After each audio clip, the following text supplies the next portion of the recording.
Canary Quilts and welcome to comfort block number 7. That's what I call my blocks in this Fat Quarter exclusive 2023 Designer Mystery Block of the Month. That's what I'm working on now, and a year ago I started calling them my comfort blocks. I feel so good with it when I'm done with them. I love making them. I love the colors. And it just makes me feel good when I'm done. So this is number 7. It's called Orchid. It's from Barbara Groves, Me and My Sisters Designs.com, and I will have her information in the link down below so you can check out her other stuff that she has. And these are all the blocks previously. Since we're on block number 7, these are the 6 blocks before in no particular order. One other thing I'm going to do in this video is I'm going to be finishing at least one of these out. I don't know how far I'll get. So I get into the finishing kit. And I make a decision that I'm going to do it a little different than the finishing kit pattern. So you'll see what I do. You'll see the teensy weensy little problem I ran into by doing that, which isn't going to be an issue, but I just want to show you in case you want to make an informed decision. But anyway, it's not the problem from the kit or the pattern, it's me. So it's not going to end up being a problem. Anyway, I'll show you when I get to that. I'm going to just kind of walk through this block. I show you the pieces. I show you how much fabric's left. You get so much fabric left with these patterns each month that you could do 2 blocks. And then I'm going to show you the finishing kit and how I cut it. And then I'm going to show you a block that I put together. So stick around to the end and you can see what it looks like finished out. Anyway, hit the subscribe button, notification bell if you want to watch this. All the other fun stuff I got going on in 2024. It's going to be a blast. So let's get started. All right, to get started on comfort block number 7. This block is designed by Barbara Groves from Me and My Sisters Designs.com, and as I said before, I will have their website linked in the description down below. I also have the finishing kit out, and the finishing was designed by Jocelyn Young, I think is how you say her name. I will have her information down below. I'm going to start finishing around some of these blocks, so I kind of want to go through that today too. But block 7 is called Orchid. These are the fabrics. I've already cut my pieces out, and I've got them sitting right here. So before I go through all these pieces for this month's block, let's take a look at the finishing kit real quick. I haven't started cutting, but I will. It tells me I have fabric for setting and binding, the finishing pattern, and the box. That's what we got this year. So these are our fabrics. This is the background. This is the binding. It's hard to see, but there's the binding. This is for all the flying geese and half square triangles you see around each block. And then this is for the borders in the background also. So there's quite a bit here. I need to get it cut up. But one thing I've done is there is a lot of flying geese in the finishing kit. So I have made some conversions into doing 4 at a time flying geese, which I will share with you when I get to that point, because the pattern's set up to do flying geese individually, but I like the 4 at a time, so I'm going to be doing it that way. But anyway, that's the finishing kit. I'll show you how it looks when it's finished around the block, but we got to do a block first. All right, so this block isn't going to be too hard to put together, which is why I call it comfort blocks. They're just so much fun to get. The colors are beautiful and they're not too hard. They're not too easy. I would say this one's maybe on the little bit easier side. Let's see, there we go. So let's go through our pieces real quick here. We have our A, which is going to be this half square triangles, these 4, and it's going to be paired with H.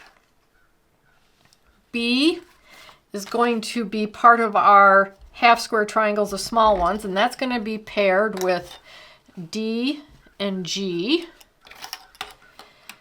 So those are going to be half square triangles, and I've already gone ahead and marked the back of them on the diagonal. Let's see, C, E, and G are going to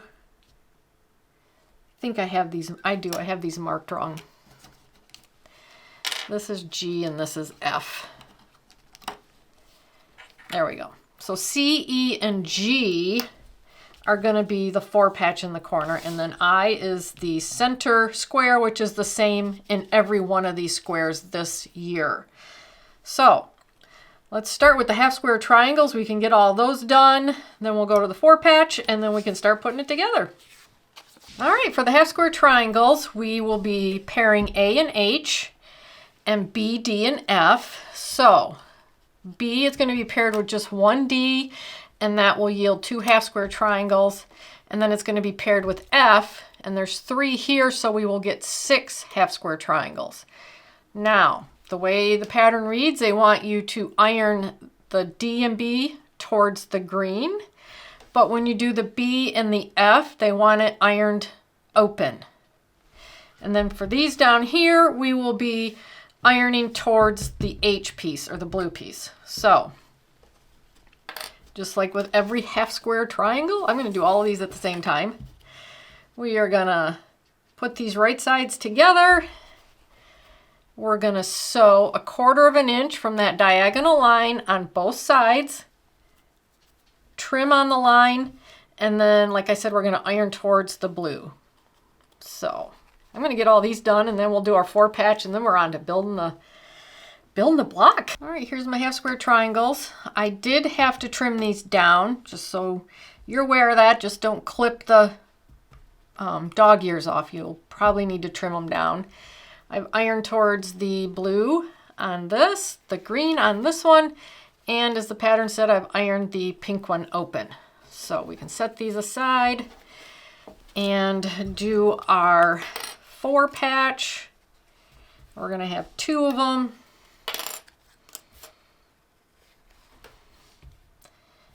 Sorry. We'll do our 4-patch, and we're going to have 2 of them. Goodness gracious. And then these 2 corners will be the white. Make sure that your white is right side up. It is hard to tell. All right, we're going to put this together. We're going to iron towards the green. We're going to iron towards the pink. And then when we put the 2 rows together, we'll iron towards the pink row. So by ironing towards the colors, we will get a nice nested seam in the middle. All right, there's my 4-patch. Iron towards the colors in each row, and then nested that seam and iron towards the pink row. So we can set that aside. We need to make the other corner. So we're going to lay it out like this, where we have the green in the upper right corner. The rest are pinks. All of the colors are pointed in the same way. We are going to iron towards the green in this row, and then we'll iron towards the white in this row, and then we're going to iron towards the row with the 2 pinks in it for this 4-patch. All right, there's our half square triangle block. I iron towards the green in this row, towards the white in this row, and then I iron towards the pink row. So we are now ready to put this together with all the components that we have. So let's start with our eye piece, and we will put that right in the middle. Let's take our 4 patches, and we want to make sure the pink is next to that blue center. And then this one, the half square triangles, we want to have the pink pointing towards that blue center also.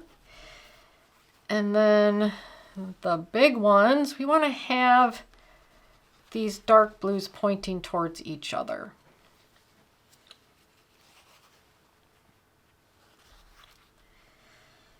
And that is our orchid block. All right, so the easy way to remember how to iron our rows is always iron towards the big blue half square triangle in each row.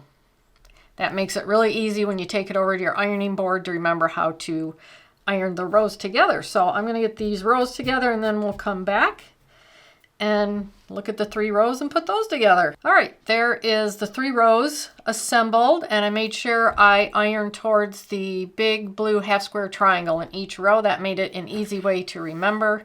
So now we have nested seams, and there's no seams to match here. So big old comfort block this month. I love the colors. I love the pattern. It's fun to put together. feels good when I'm done. And we will be ironing towards the outside rows when we get this assembled. All right, Mr. Jingles needed to help me show off the block. And I don't know if you can hear him purring or not, but he is really purring. But that is block number 7, called Orchid, designed by Barbara Groves from me and my sistersdesigns.com. Come on, bud. Come on. All right. So I love doing these blocks. Like I said, they're my comfort blocks each month. I feel good about them. They're not too hard, and the colors are just absolutely comforting and gorgeous. So what I'm going to do now is I'm going to get my finishing kit cut up, and I'm going to start putting that together so I can start finishing some of my blocks, and I will go through that with you also. All right, here is the finishing kit, all cut up. And I want to tell you that I did something different than what the pattern says. It's going to look exactly the same. I just cut for 4 at a time flying geese. And each one of these finishing kits has 4 flying geese in it. Actually, it has 8. 2 different colors. There's one right here. It looks like an hourglass block, but it's actually 2 flying geese in each block. So mine's going to look a little different than yours, and I'm going to tell you what happened to me when I start laying these out. It wasn't catastrophic at all, but I just want to let you know what happened. All right, so this is for the background or the base of this flying goose right there, and then all of the J's are the flying geese units.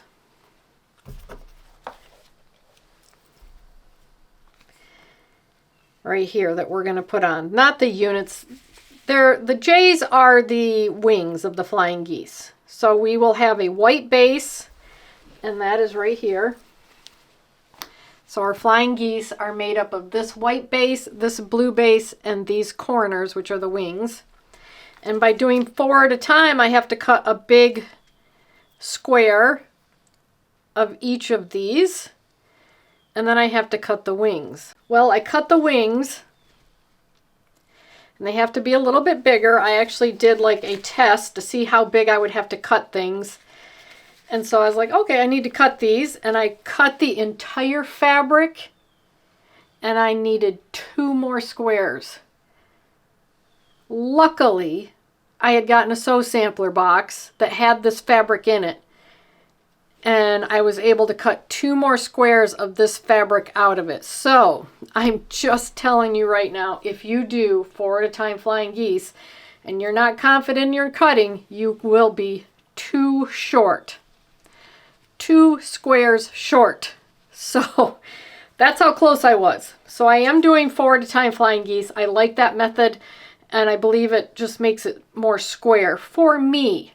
So other than that, the flying geese are cut and they're done traditionally, where you cut the base of the flying geese, you add the wings, and trim and iron towards each corner. So I'm going to show you my 4 at a time flying geese method, and that's how I'm going to do it. But that is the small problem I ran into. So we have got some half square triangles that are right here in these corners of each block. And that's what the I and the A are. They're going to be the half square triangles that we need. I'm only going to trim out the block right now. The rest of this, oh, and the G's go in the corner. Sorry. The G's go in the corner of the finishing of these blocks. The rest of this is binding and borders. All right, the one thing I'm not going to be doing today, I'll do it a later date, is the sashing. And there is sashing in between these blocks. And you can see with these little blue squares right here, that is a sashing. Goes this way. There's short sashings and there's long sashings. That's what B, D, and C are here, and all the blue, and some of these over here. So I'm not going to do that at this time. I'm only going to finish out a block, and then we've got, it's pretty easy, we've got some border around the whole thing, and then I've cut my binding. So that's all there is to the finishing kit once you cut it. So I will do the sashing at a later date and show you how I do that. But anyway, let's get started on my flying geese so that we can border out one of my blocks. All right, I've got my pieces out to make a trim for one of my blocks. So I have my K, which is the background to our flying geese. I have my J's, which will be the wings of the flying geese, and I'm going to put them right sides together. Take two of these blocks and put them on opposite corners so that these lines are straight. And what I want to do is I want to clip these so they stay on. You can pin them in place also. And then I am going to sew a line on each side of this diagonal line, 1/4 of an inch from that line. So I will have a seam right here, and I'll have a seam right here. All right, there's my two corners sewn on. I had it this way when I showed you, and I've got a seam 1/4 of an inch away on each side of the line. Now we just want to cut on that line.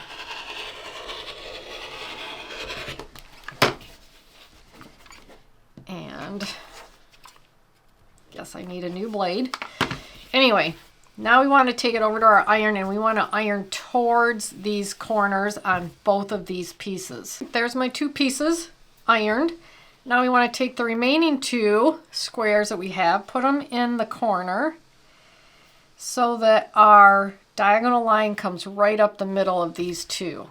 And we're going to do the same thing where we sew a seam 1/4 of an inch on each side of that line. All right, there are my two seams on each side of this square, and we will trim again. I heard it not cut that little string.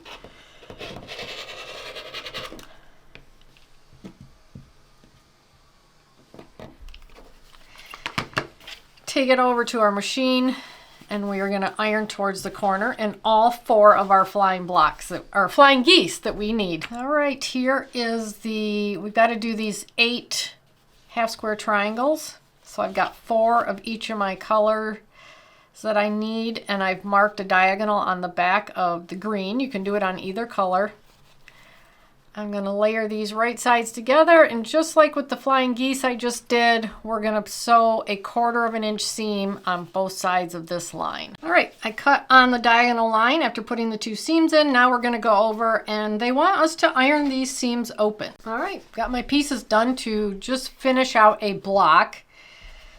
So what we need to do is we need to build the long edges here and then build the short edges. So I'm going to set my block aside for now, and we will start putting these together. So we need 2 rows that are going to look like this.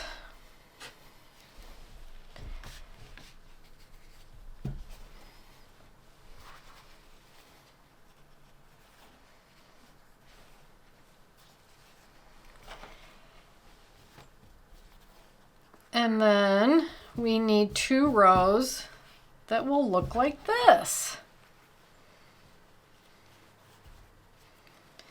So it's not too hard to put together. I think I say that a lot. It always looks hard. It's never that hard to put together. All right, so we will start by putting these 2 sections together, and we are going to iron these seams open. And then we'll add the 2 corners. So let's start with these and iron these seams open. All right, here are my 4 strips completed. Iron these seams open here on all 4 of them, and then iron these blocks towards the half square triangles on the 2 long strips. So we're going to start with putting our short sides on, and when we do that, we are going to iron away from the center block. And I don't think there's any seams to match. Doesn't look like it. All right, first 2 edges are put on, and I iron towards the edges. So now we can put our long side on, and we can nest these seams right here. And then we can sew these on and we will iron towards this edge also. And that's how you finish a block out. It is pretty easy this year. That is gorgeous. That is what the blocks are going to look like finished in the 2024 Mystery Designer Block of the Month. It's gorgeous. It looks like the block is sitting on point, and it's not. So all 12 blocks will be finished exactly the same way. I showed you my 4 at a time flying geese. If you're interested in doing it that way, I can leave a comment below and I can give you the dimensions. Just know that you will have almost enough fabric for the corners in the finishing kit at my dimensions. I was too short. So if you don't have any of this fabric or you don't get the sew samplers, I wouldn't recommend doing it that way, but it can be done, and I did it. So I am going to finish out all my blocks exactly the same, and then at some point down the line I will do the sashing. There's sashing that goes in between the blocks, and then there's sashing that goes in between the rows. So I've got to finish that out, and yeah, it's really fun. It's not hard at all. I'm having a lot of fun doing this. Totally recommend it if it's still out there. I will have links down below if it is. So there you go. Hit the subscribe button, notification bell. You can see how the quilt turns out and all the other fun stuff we got going on here. So I'll see you in the next video. Bye.